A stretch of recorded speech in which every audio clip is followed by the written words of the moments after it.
So hi everyone, this is going to be the last video on this leverage ratio or long term solvency ratio. In the previous video we have seen two types of coverage ratio. पहला था debt service coverage ratio, second था interest coverage ratio. ये दो फॉर्मूले थे. Debt service coverage ratio का formula था आपका earnings available for debt service, denominator में interest plus instalment. Second interest coverage ratio is earning before interest and taxes divided by interest. ये बताता है कि इंटरेस्ट कितनी बार कवर हो सकता है अवेलेबल अर्निंग से. अच्छा, तो मैंने आपको ये भी बताया था कि earning before interest and tax plus depreciation करना पुराने वाले वीडियो में, या नॉन कैश आइटम करना, ताकि कैश फ्लोज पता चले, डिवाइडेड बाय इंटरेस्ट करना. लेकिन सिलेबस में सिर्फ यही फॉर्मूला दिया हुआ है, EBIT डिवाइडेड बाय इंटरेस्ट. सोचने की ज़्यादा ज़रूरत नहीं है. फिलहाल फार्मूला सिर्फ यही यूज़ करो जो सिलेबस में दिया हुआ है. दोनों फार्मूला सही है. मोस्ट अप्रोप्रिएट तो मेरे को वो वाला है लगता है जो कि पिछले वाले वीडियो में हमने देखा था, बिकॉज इट प्रॉपरली शोज़ कि कैश फ्लोज कितने हैं. EBIT में तो डेप्रिसिएशन भी इंक्लूड हो जाता है, जबकि कैश का आइटम नहीं था. ठीक है. हाँ, इंस्टीट्यूट ने यहाँ पे ज़रूर कंसिडर किया है कि अर्निंग्स जितनी अवेलेबल है तो उसमें non cash items add back किया. तो फिलहाल के लिए ये फॉर्मूला लेके चलो. Earning before interest and taxes divided by interest करोगे तो आपको पता चल जाएगा कि कितनी अर्निंग्स अवेलेबल है इंटरेस्ट वालों के लिए. हाँ, अगर आपके पास में अर्निंग आफ्टर टैक्सेस है तो इसके अंदर में आप इंटरेस्ट ऐड करोगे, डिवाइडेड बाय इंटरेस्ट करोगे तो ये फॉर्मूला बनेगा. मतलब इंटरेस्ट माइनस हो चुका है तो वापस ऐड बैक करना पड़ेगा EBIT पे पहुंचने के लिए. ठीक है. सो EBIT नहीं, वो हो जाएगा आपका EAIT या earning after tax but before interest, ऐसा दिखेगा वो, क्योंकि ये आफ्टर टैक्स हो गया. चलो ठीक है, क्वेश्चंस आएंगे तब हम और डिटेल में देखेंगे. मैं आपको एक चीज़ और बताऊंगा, सर ये दो दो तीन तीन फॉर्मूले बता रहे हो आप एक एक कॉन्सेप्ट के, तो ऐसा क्यों? सिलेबस में ऐसा ही दिया हुआ है हमारे, और प्रैक्टिकली पॉसिबल भी है अलग अलग फॉर्मूले होना. और इंस्टीट्यूट ने स्पेसिफिकली एक नोट दिया हुआ है जिसमें ये क्लियरली मेंशन किया हुआ है कि अलग अलग फॉर्मूलेज हो सकते हैं. ठीक है, सिचुएशन के हिसाब से. इसीलिए ये कन्फ्यूजन आपके इसमें आएगा. सबसे पहले हमने देखा था debt service coverage ratio, second हमने देखा था इंटरेस्ट कवरेज रेशियो. अब तीसरी पार्टी है हमारी प्रेफरेंस डिविडेंड कवरेज रेशियो. अच्छा, आपको ये भी पता है कि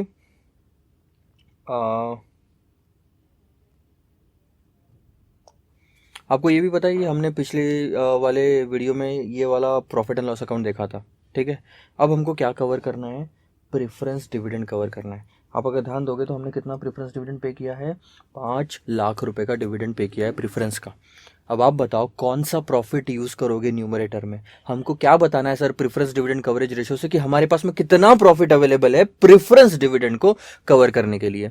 सो प्रेफरेंस डिविडेंड जिस प्रॉफिट में से पे किया जा रहा है वो प्रॉफिट हमारे काम का है, यानी कि ये वाला अर्निंग आफ्टर टैक्सेस. अगर आप EBT लोगे तो गलत, EBIT लोगे तो गलत, क्योंकि उसमें से सिर्फ प्रेफरेंस डिविडेंड पे नहीं होता, इसमें से तो इंटरेस्ट भी पे होता है, टैक्स भी पे होता है. देखो, जब आप EBIT लोगे तो इसमें से इंटरेस्ट, टैक्स और प्रेफरेंस डिविडेंड और इक्विटी डिविडेंड, दोनों चारों चीज़ें पे होती है.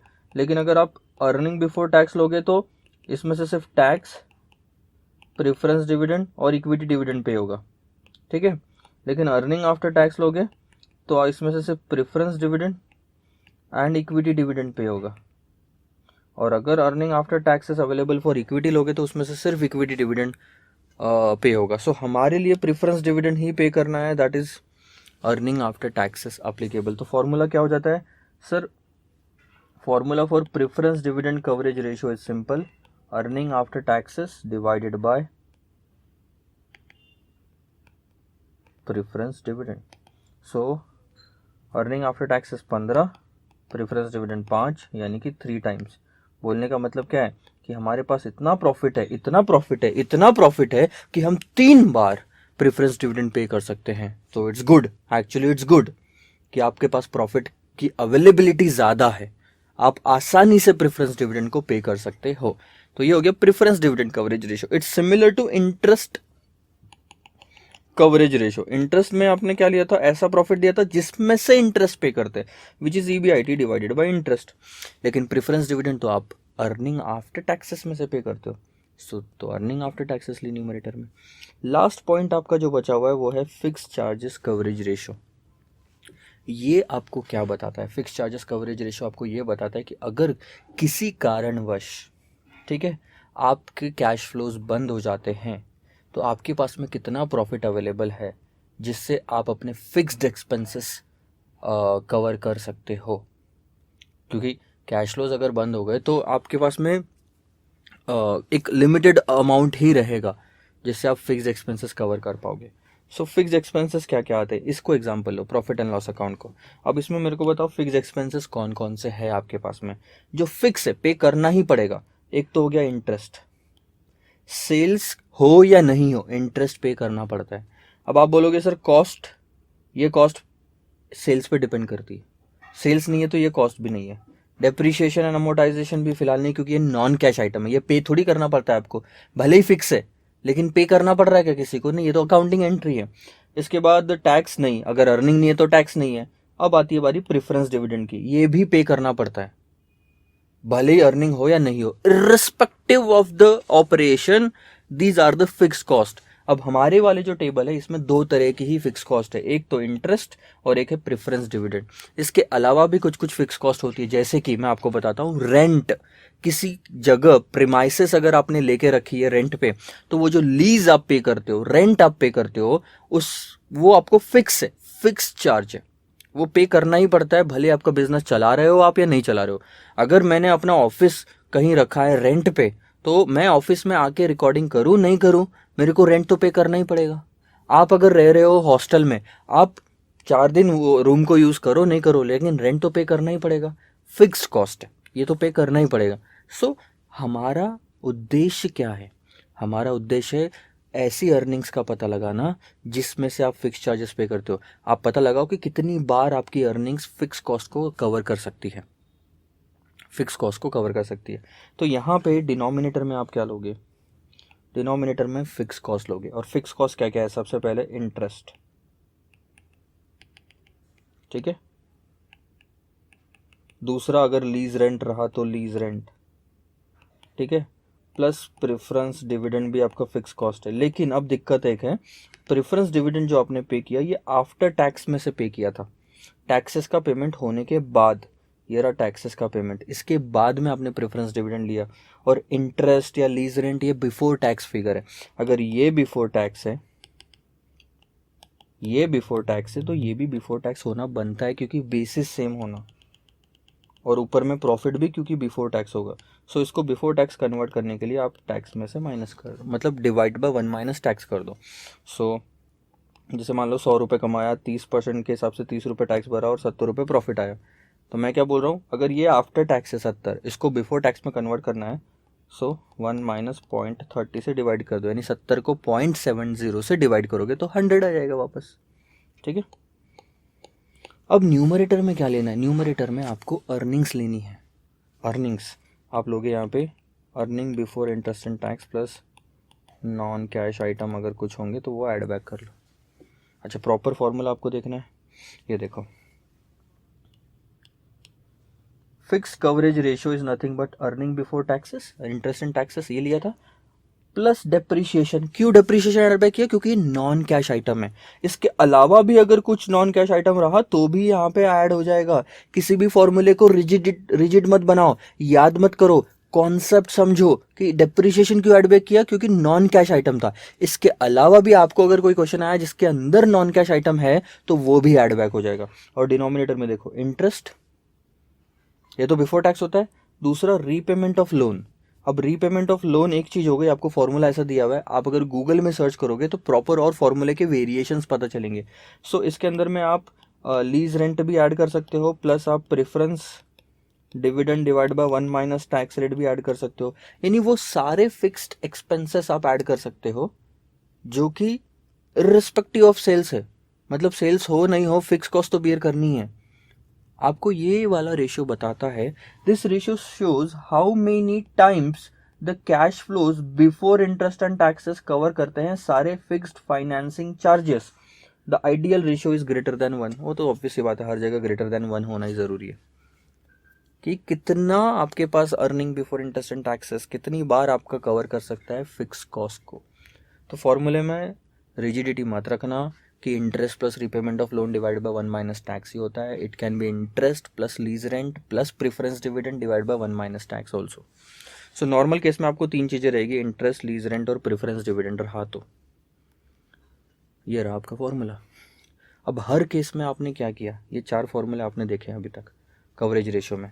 थोड़ा सा लॉजिक बिठाओ, कवर क्या कर रहे हो आप, ये बता रहे हो कि हमारा प्रॉफिट हर लाइबिलिटी को कितनी बार कवर करता है। तो आपने यहाँ पे न्यूमरेटर में अर्निंग्स ली, यहाँ अर्निंग्स ली, यहाँ अर्निंग्स ली और यहाँ अर्निंग्स ली, यानी कि न्यूमरेटर में तो अर्निंग है ही, उसमें नॉन कैश आइटम ऐड कर दो। नॉन कैश आइटम आपने यहाँ ऐड किए, नॉन कैश आइटम आपने यहाँ ऐड किए, सिर्फ इन दो में आपने नहीं किए थे, इंटरेस्ट कवरेज रेशो और प्रेफरेंस डिविडेंड कवरेज रेशो में। और डिनोमिनेटर में क्या लिया, डेट सर्विस कवरेज रेशो में डिनोमिनेटर में डेट सर्विस लिया, यानी कि interest plus instalment. Interest coverage ratio में डिनोमिनेटर में इंटरेस्ट लिया, प्रेफरेंस डिविडेंड कवरेज रेशो में डिनोमिनेटर में प्रेफरेंस डिविडेंड लिया। फिक्स्ड कॉस्ट कवर या फिक्स चार्जेस कवरेज रेशो में डिनोमिनेटर में फिक्स चार्जेस लिया। अब फिक्स चार्जेस क्या होते हैं, जो फिक्स है, बदलते नहीं है। फिक्स क्या है सर, इंटरेस्ट तो पे करना ही पड़ेगा, वेरिएबल थोड़ी है। सर रिलीज रेंट तो पे करना ही पड़ेगा, वेरिएबल थोड़ी है। Sir repayment of loan, loan लिया है तो लोन तो देना ही पड़ेगा। और आखिरी में आपका आता है क्या था, आखिरी में मैंने क्या डिस्कस किया था आपसे, कौन सा, प्रेफरेंस डिविडेंड, जो कि आफ्टर टैक्स था इसलिए उसको बिफोर टैक्स किया। कोई भी फिगर अगर आफ्टर टैक्स होगी तो उसको बिफोर टैक्स में कन्वर्ट कर दोगे। सो ये फॉर्मूला सिर्फ इतना ही मत लिमिटेड रखना। चारों फॉर्मूले देख लिए कवरेज रेशियोज के। मैं वापस चलता हूँ आपको अपनी सही जगह दिखाने। सो आपने ये 6 फॉर्मूले कवर किए और ये 4 फॉर्मूले कवर किए। कवरेज रेशियोज आपको क्या बताते हैं सर, कवरेज रेशियोज आपको ये बताते हैं कि हमारा प्रॉफिट उस लाइबिलिटी को, कौन सी liability, debt service, interest, preference dividend या फिक्स चार्ज को कितनी बार कवर कर सकता है। अब ये जो भी लाइबिलिटी आप ले रहे हो उसी से रिलेटेड प्रॉफिट लेना है, ये चीज़ याद रखना। So this is all about the leverage ratio and long term solvency ratios. हम पीछे जाते हैं, यहाँ पे हमने अभी तक क्या क्या कवर कर लिया। लिक्विडिटी रेशियोज कितने रेशियो देखे sir, 5। Leverage ratio, leverage ratio हमने कितने देखे सर, 10 देखे। कैसे, 6 और 4 के हिस्सों में। और ये जो आपने देखा ना, यहाँ पे क्या था, equity, preference, debenture. So capital structure ratio 6 जो देखा वो इनसे रिलेटेड देखा। और जो कवरेज रेशियो देखा, ये था इक्विटी डिविडेंड पे, ये था प्रेफरेंस डिविडेंड पे, ये था इंटरेस्ट पे, यानी इन सब पे जो हम करते हैं कॉस्ट वो। अच्छा एक और चीज़ है जो मैंने शायद बताई नहीं, हमारे सिलेबस में अलग से लिखा हुआ है उसको, इसलिए अब आपने यहाँ पे इंटरेस्ट कवरेज रेशियो निकाला, प्रेफरेंस डिविडेंड कवरेज रेशियो निकाला। इसी तरह से आप इक्विटी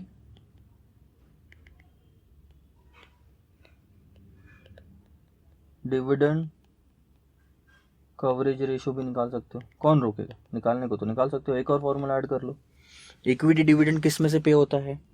अब आप बताओ कि यहाँ पे जो मैंने इतनी खिचड़ी पकाई इसमें से कौन सा प्रॉफिट है इक्विटी डिविडेंड वाला, ये ब्लू में मैं मार्किंग करता हूँ, ये वाला प्रॉफिट, इसी में से आप इक्विटी डिविडेंड पे करते हो। Let's say equity dividend is 2, let's say equity dividend is 2, so profit available is 10, equity dividend is 2, यानी कि इक्विटी डिविडेंड कितने टाइम आप कवर कर सकते हो, 5 बार कवर कर सकते हो। It's good. सो ये भी आप फॉर्मूला बना सकते हो। So this is all about the ratios. अगले वाले वीडियो में हम क्या शुरू करेंगे, अगले वाले वीडियो में हम शुरू करेंगे एक्टिविटी और efficiency performance turnover ratio. Activity हो या इफ़िशियंसी हो, परफॉर्मेंस हो या टर्नओवर हो, ये रेशियोज़ क्या होते हैं। बहुत सारे रेशियोज़ है जो आने वाले इसमें वीडियो में डिस्कस करेंगे। एक और चीज़ आपको शायद समझ में आई हो, हमने अभी तक क्या देखा, हमने अभी तक देखा ये वाला जो एरिया होता है ये होता है शॉर्ट टर्म सॉल्वेंसी रेशियो, या फिर आप लिक्विडिटी रेशियो बोलो, ठीक है।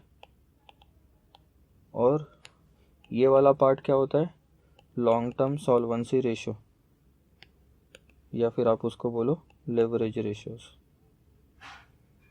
ठीक है। अब हम टर्नओवर रेशियोज देखेंगे, तो कहीं प्रॉफिट का प्रॉफिट एंड लॉस अकाउंट जो इनकम स्टेटमेंट होता है उसका यूज़ होगा, सेल्स का, टर्नओवर का, और उसके बाद ये जो फिक्स्ड एसेट्स वाला पार्ट बचा हुआ है ये भी यूज़ होगा। सो एक एक करके सारा एरिया हम कवर करेंगे, बैलेंस शीट और प्रॉफिट एंड लॉस अकाउंट का। और कहाँ है, प्रॉफिटेबिलिटी रेशियोज़ जो है, प्रॉफिटेबिलिटी रेशियोज़ में मेनली हम प्रॉफिट एंड लॉस अकाउंट के जो फिगर्स होते हैं जैसे कि ग्रॉस प्रॉफिट, नेट प्रॉफिट, ये सारे प्रॉफिट्स या नेट मार्जिन जो बोलते हैं हम, ये सारे प्रॉफिट रेशियोज़ निकालेंगे। सो तब तक के लिए स्टे ट्यून्ड। अच्छा एक चीज़ है जो मैं आपको बताना भूल गया, जो आपको सिलेबस में दी हुई है, जहाँ से आपको काफ़ी क्लैरिटी आ जाएगी अलग अलग फॉर्मूलेज जो मैं आपको दिखा रहा हूँ उसके बदले में, ठीक है। तो ध्यान दो कौन सी चीज़ है। अच्छा हाँ, ये एक और फार्मूला, ये एक फार्मूला देख लो, ये भी एक सेम ही फॉर्मूला है फिक्स चार्ज कवरेज रेशो का। उसमें देखो आपने क्या दिया हुआ है, यहाँ पे दिया हुआ है कि EBIT प्लस लीज पेमेंट ले लो। अब EBIT प्लस लीज पेमेंट मैंने आपको, हाँ ठीक है, EBIT में से लीज पेमेंट माइनस कर चुके थे इसलिए वापस ऐड बैक कर रहे हैं। सो इंटरेस्ट नीचे में लिया, लीज पेमेंट नीचे में लिया, preference dividend plus instalment of principal divide by 1 minus tax. अब अगर आप ध्यान दोगे ना तो देखो, अगर आप ध्यान दोगे तो सिर्फ 1 माइनस टैक्स जो है प्रेफरेंस डिविडेंड और इंस्टॉलमेंट पे ही लगाया, क्योंकि ये आफ्टर टैक्स पेमेंट है, ये आफ्टर टैक्स जो अर्निंग्स है उसमें से माइनस हुआ है, इसलिए बिफोर टैक्स कन्वर्ट किया, जबकि लीज पेमेंट और इंटरेस्ट तो बिफोर टैक्स ही है balance sheet, sorry profit and loss account में, इसीलिए उसको बिफोर टैक्स में ही लिया। तो ये हो गया हमारा वो। इसके अलावा एक और चीज़ थी जो मुझे बतानी थी, कहाँ है वो, समझ नहीं आ रहा।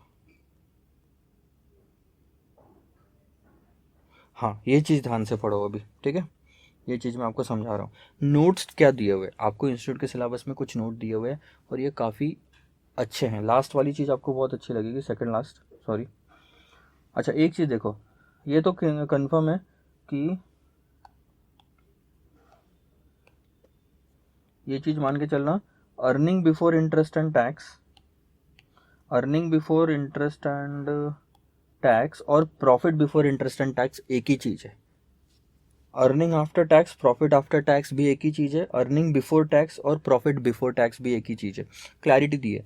अब ये वाली चीज़ ना ध्यान से पढ़ो, ratios shawl be calculated based on the requirement and availability, जैसा डेटा दिया हुआ है और जैसा आपको रिक्वायरमेंट है, and may deviate from original फॉर्मूले।